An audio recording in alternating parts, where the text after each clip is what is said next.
हृदयी स्पंदन ठेवून नाती नूतन नित्य गुंफते ती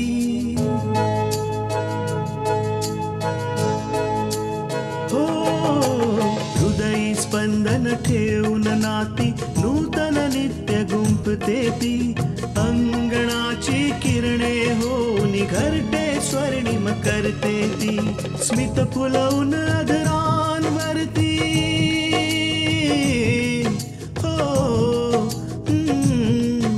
स्मित फुलवून अधरांवरती वेदनेत सुख देते ती लेक वहिनी आई होऊन जीवन आभा होते ती सुकन्या सुकन्या सुकन्या आमच्या कन्या.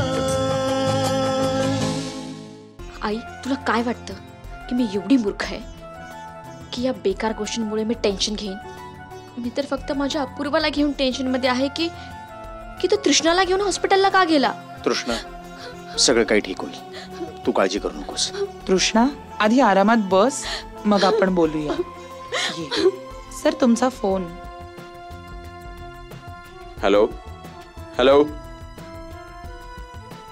इथे नक्कीच कोणीतरी आलं होतं. पण दादा इथे कोण येऊ शकतं? तोच ज्याने आकांक्षाला मारायचा प्रयत्न केला होता.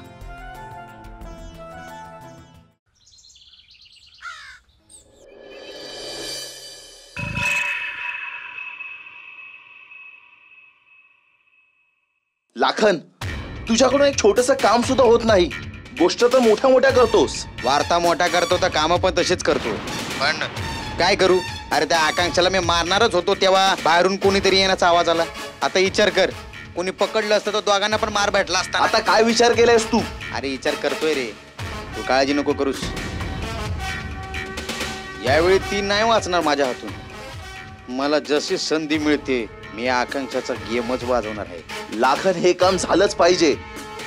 मी हिचा सूड घेतल्याशिवाय गप्प अजिबात बसणार नाही. तिला मारून संपवायचंय. कुठल्याही परिस्थितीत मला विराजचा सूड घ्यायचाय. लाखन, तुम्ही निश्चिंत राहा. उद्याचा दिवस आकांक्षाच्या जीवनामध्ये शेवटचा दिवस असेल.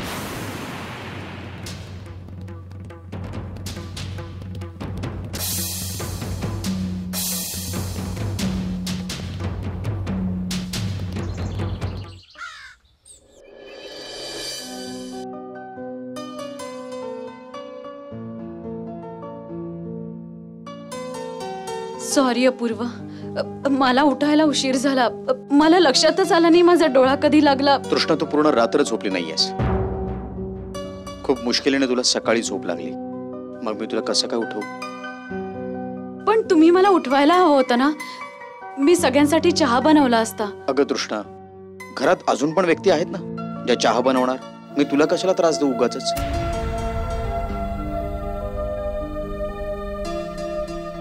अच्छा तृष्णा, तर मग आपण हॉस्पिटलला जाऊया.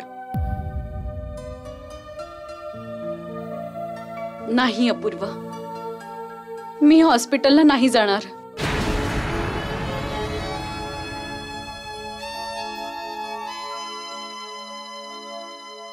का? कालची गोष्ट वेगळी होती. काल जेव्हा मला कळलं की आकांक्षाचा ऍक्सिडेंट झालाय तर मी कसलाही विचार न करता हॉस्पिटलला गेले. पण रात्री मी या गोष्टीवर विचार केला आणि मी हा निर्णय घेतलाय की आकांक्षाला भेटायला मी हॉस्पिटलला नाही जाणार. हॉस्पिटलला न जाण्याचं काहीतरी कारण असणारच ना. तुम्हाला सांगशील का ते? अपूर्वा, माझ्यासाठी तुमचा मान सन्मान सगळ्यात महत्वाचं आहे. मी माझ्या घरच्यांपासून यासाठी लांब झाले होते कारण मला वाटलं की माझ्या जाण्याने कुठे ना कुठे तुमच्या सन्मानाला धक्का लागेल. कालची गोष्ट वेगळी होती, पण आज मी निर्णय घेतलाय की तुमच्यासाठी मी यानंतर फक्त आकांक्षाच नाही तर माझ्या आईबाबांसोबत देखील बोलणार नाही.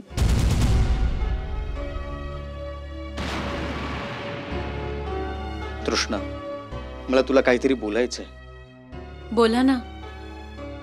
तृष्णा, मी मानतो की काही दिवसांपूर्वी मी तुला असं बोललो होतो की तुला मी किंवा तुझ्या घरच्यांपैकी कुणा एकाची तरी निवड करावी लागेल. उशिरा का होईना पण तू माझी गोष्ट मान्य तर केलीस. पण काय झालं, त्यानंतर देखील आपल्या दोघांमध्ये तणाव हा होताच ना, कारण काहीही असेल.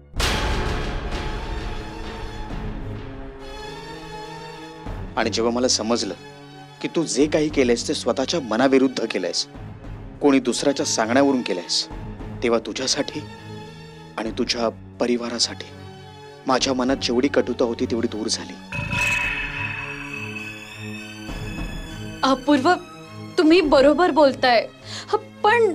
पण बिन काही नाही तृष्णा. विचार कर ना की जी गोष्ट मी तुला सांगितली की माझ्यापैकी किंवा तुझ्या परिवारापैकी कुणा एकाची निवड करायची, हीच गोष्ट जर विशालने पूजाला सांगितली असती तर मग म्हणून काय मी पूजाला आयुष्यावर भेटायचं नाही का? मी काही चुकीचं बोलतोय का? नाही अपूर्व, तुम्ही योग्य तेच बोलताय. पण तरीही मला असं वाटतं की माहेरच्यांना थोडं दूर ठेवलेलंच बरं. नाहीतर कधीही एक छोटीशी गोष्ट सुद्धा एका घराला उद्ध्वस्त करू शकते.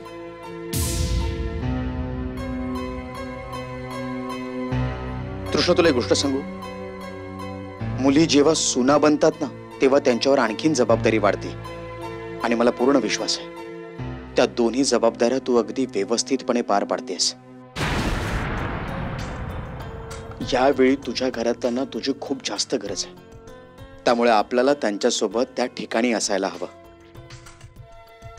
ठीक आहे अपूर्व, तुम्ही जर म्हणत असाल तर मी हॉस्पिटलला नक्की जाईन. तू एकटीने जाणार आहेस? मी पण तुझ्यासोबत येणार आहे.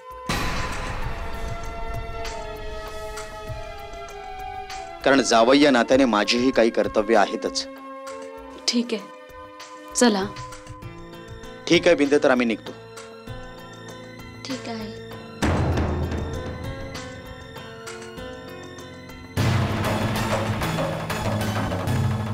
आता हे अति होतंय. माझ्याने आता हे सहन नाही होणार. आता जर अपूर्वला मी माझं बनवू नाही शकले तर कधीच बनवू शकणार नाही. बिंदिया, या तृष्णाला अपूर्वच्या आयुष्यातून कसंही करून काढून टाकावंच लागेल.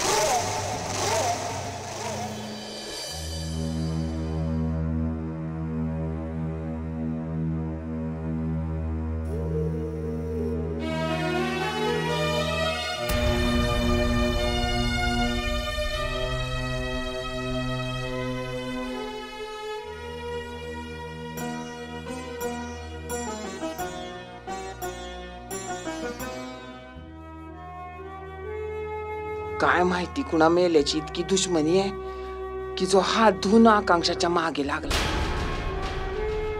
आई, आकांक्षाची कधीच कुणाबरोबर कोणती दुश्मनी नव्हती.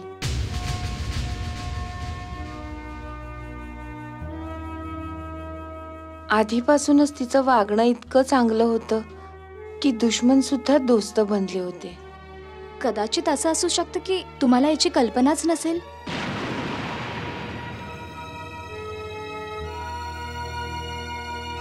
जेव्हा आकांक्षा समाजसेवेचं काम करत होती तेव्हा असं तर झालंच असेल ना, काही लोकांच्या विरुद्ध जाऊन कदाचित तिला कामं करावी लागली असतील.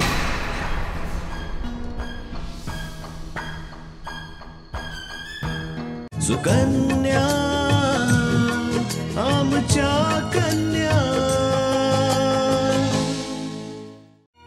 जेव्हा आकांक्षा समाजसेवेचं काम करत होती तेव्हा असं तर झालंच असेल ना, काही लोकांच्या विरुद्ध जाऊन कदाचित तिला कामं करावी लागली असतील.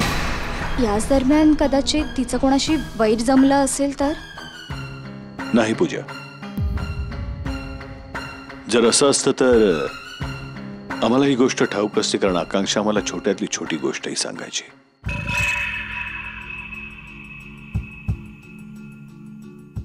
आई, तुम्ही वाईट नका वाटून घेऊ, पण हे काम कुण्या असा माणसाचं असू शकेल ज्याची तुम्हा लोकांची काहीतरी दुश्मनी असेल.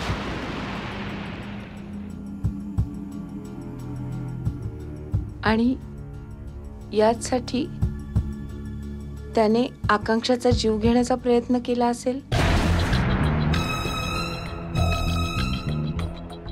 धंदा म्हटलं की उचनीच आलीच की, पण असं कोणच नाहीये की ज्याने आकांक्षाशी वैर करावं. आकांक्षा सांगत होती की तिने कोणता तरी टेंडर भरला होता आणि तो टेंडर दुसऱ्याला मिळण्याऐवजी तिला मिळाला होता. कदाचित तेच तर कारण नाहीये ना याचं.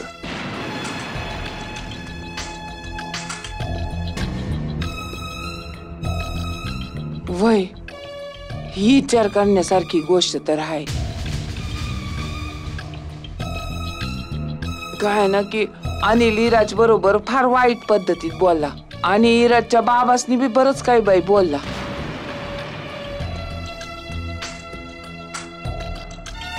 आणि असं असू शकल की ते जे पेपर आहेत ना टेंडरवाले ते त्याला नसतील मिळाले, त्यामुळेच त्याला बदला घ्यायचा असेल. आणि हे समज त्यानंच केलं असेल.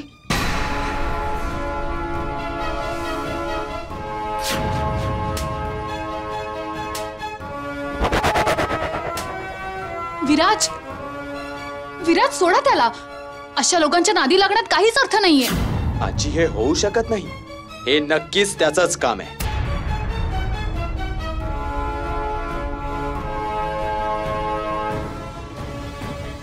त्या दिवशी ऑफिसच्या बाहेर त्याचं आणि माझं भांडण झालं होतं आणि बहुतेक त्याचाच बदला घेण्यासाठी त्याने आकांक्षाचा ऍक्सिडेंट केला.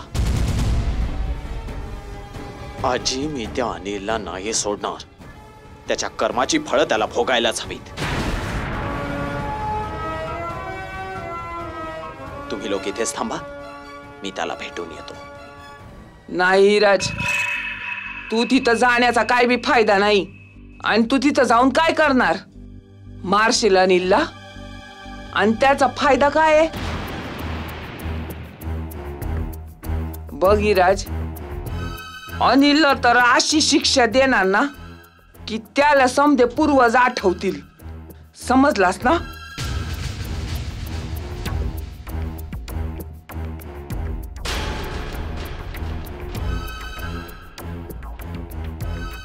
विराज, सध्या तरी फक्त आपल्याला आकांक्षाची काळजी घेतली पाहिजे. आकांक्षाला अजून कोणतं नुकसान पोहोचू नये म्हणून आपल्याला काहीतरी करावं लागेल. आणि ज्याने आकांक्षाचं हे ऍक्सिडेंट करवलंय त्याला तर आपण नंतरही पकडू शकतो ना. एक्सक्यूज मी, आम्ही आकांक्षाच्या प्लास्टिक सर्जरीची पूर्ण तयारी केली. हे काही फॉर्मॅलिटीजचे पेपर्स आहेत जे आकांक्षाच्या नवऱ्याला भरायचे. पेपर्स? कसले पेपर्स डॉक्टर साहेब? हे त्यात लिहिलंय की जर पेशंटला काही झालंच तर त्याची जबाबदारी हॉस्पिटलची नसेल आणि त्यांचं ऑपरेशन तुम्ही तुमच्या मर्जीने करवताय आणि तुमच्या जबाबदारीने करवताय. तुम्ही असं का म्हणताय डॉक्टर साहेब? आकांक्षाची तब्येत तर ठीक आहे ना? हो हो, ही फक्त एक फॉर्मॅलिटी आहे. पण मी तुम्हाला खात्रीने सांगतो की आकांक्षाला काहीही होणार नाही आणि प्लास्टिक सर्जरीमध्ये कोणतीच रिस्क नाही. सुकन्या आमच्या कन्या. हे बघा डॉक्टर साहेब, जर हे असं असेल तर पेपर्स राहू द्या ना. तुम्ही सर्जरी सुरू करा.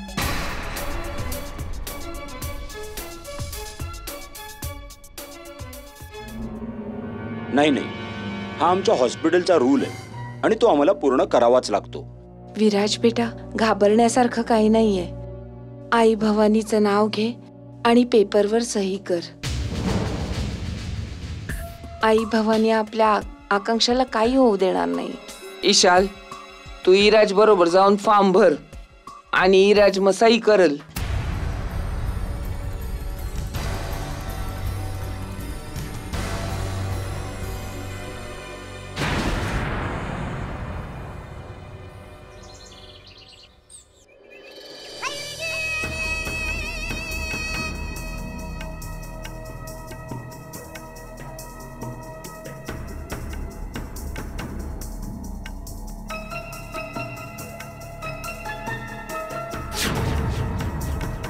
ठीक आहे अपूर्वा, तुम्ही जर म्हणत असाल तर मी हॉस्पिटलला नक्की जाईन. तू एकटीने नाही जायचंस, मी पण तुझ्या सोबत येणार आहे. कारण जावई या प्रती माझी देखील काही कर्तव्य आहेतच. ठीक आहे, चला. ठीक आहे बिंदे, आम्ही निघतो. ठीक आहे.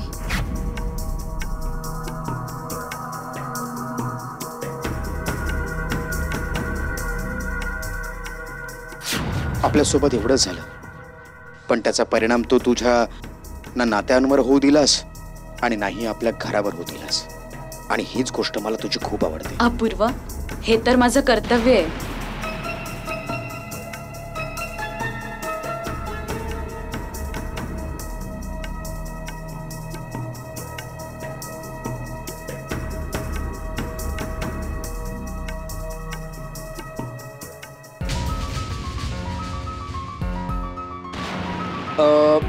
बिंदिया, तू पुढे जा, मी तुझ्या मागून ऑफिसला येतो. काय झालं? तुमची तब्येत तर ठीक आहे ना? तब्येत तर ठीक आहे, पण मी आता तुझ्यासोबत ऑफिसला नाही येऊ शकत आहे. काही काम आहे का? ऍक्च्युली काम पण आहे आणि मला तृष्णासोबत मंदिरामध्ये देखील जायचं.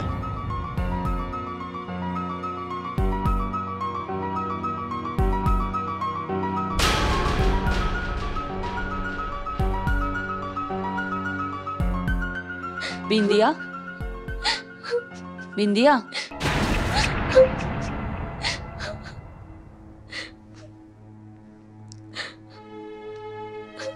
बिंदिया, काय झालं? तू का रडतीयस? आई, आता माझ्या नशिबात रडण्याशिवाय काहीही नाही राहिलं. असं नाही बोलायचं बाळा. अगं, तू इतक्या लवकर हार मान्य केलीस? आता तर तुझ्या आयुष्याची सुरुवात झाली आहे. तू बघितलं नाहीस आई, अपूर्व तृष्णाच्या किती जवळ येत आहेत. त्यांना बघून तर असं वाटतच नाही की ते त्या तृष्णाचा इतका तिरस्कार करायचे की तिचा चेहरा डोळ्यासमोर सहनही नाही करायचे. आणि आज एक सांगू बिंदिया? हो आई. जेव्हा एक पुरुष आणि स्त्री लग्नाच्या बंधनात बांधले जातात ना,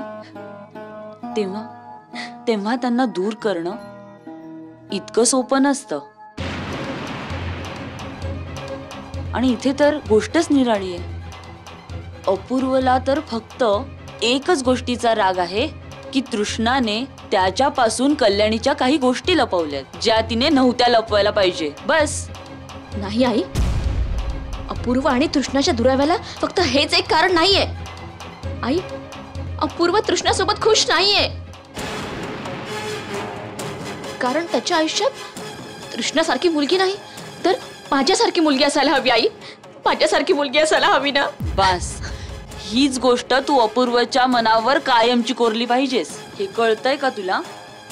आणि यासाठी तुला एखादा चांगला प्लॅन बनवायला हवा.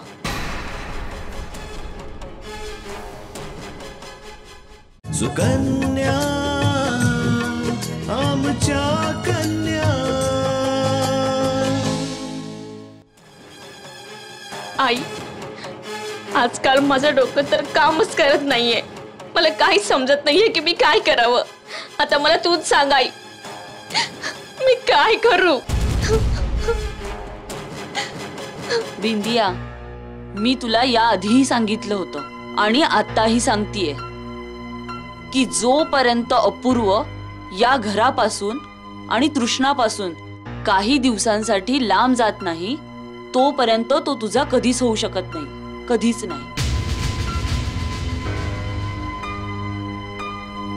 तू अगदी बरोबर बोलतेस आई. अपूर्व आणि तृष्णाला दूर करण्यासाठी मला हे पाऊल उचलावंच लागेल. पण बिंदिया, जे काही करायचंय ते लवकर कर. कारण तुला तर माहितीच आहे की आजकाल कल्याणीचं वागणं काही ठीक वाटत नाहीये. आणि तिकडे तृष्णा अपूर्वच्या अजूनच जवळ जात चाललीये. असं न हो की या दोघी सासूसुना मिळून आपल्या दोघींना मिळून घराबाहेर काढतील.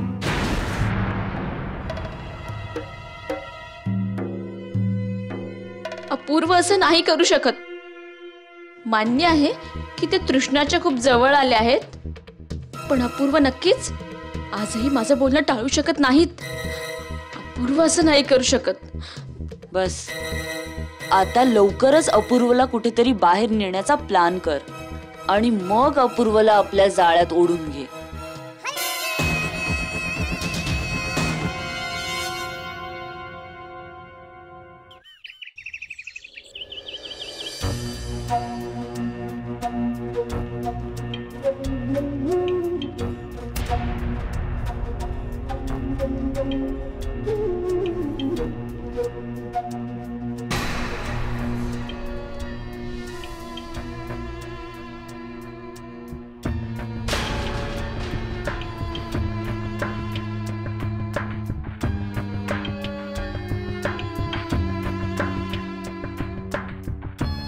हे आई माते, माझ्या आकांक्षाला बरं कर. तिच्या प्रकृतीत सुधारणा होऊ दे. आजी, इतकं वेळ ऑपरेशन चालू आहे पण अजूनपर्यंत कोणी बाहेर नाही आलं.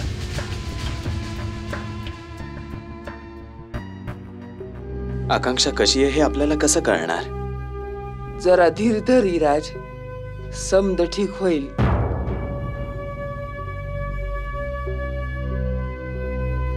नर्स, आकांक्षाची तब्येत कशी आहे आता? सर्जरीच्या दरम्यान त्यांचं बीपी लो झालंय आणि कंट्रोलमध्ये येत नाहीये.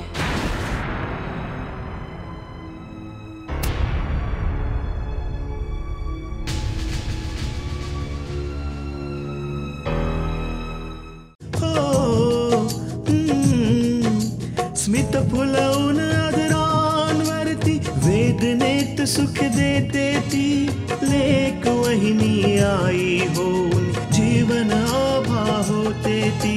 सुकन्या सुकन्या